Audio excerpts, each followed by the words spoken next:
Karaniwang nauuso ang ubo, sipon at lagnat kapag malamig ang panahon. Paano nga ba maiiwasan ang mga sakit na ito? Alamin sa balitang hatid ni Von Aquino. Ubo, sipon at lagnat. Ilan lamang yan sa mga sakit na maaring makuha tuwing taglamig.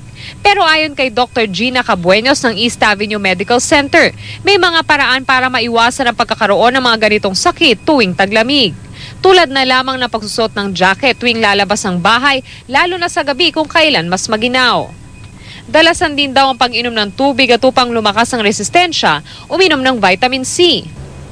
Iwasan ang pagpunta sa mga crowded areas para hindi tayo mahawaan.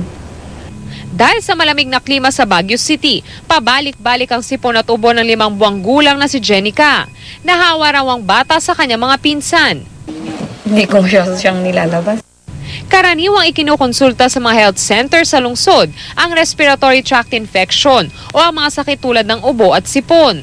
Common to children and all ages actually, pero yung extreme ages like the very young and very old, sila talaga ang very sensitive and vulnerable to these diseases. Posibleng mauwi sa pneumonia kapag hindi naagapan ng simpleng ubo at sipon. Bukod sa pagpapanatili ng malakas na resistensya ng katawan, pinakamainam pa rin gawin ang paghuhugas ng kamay at pagtatakip ng bibig kapag umuubo.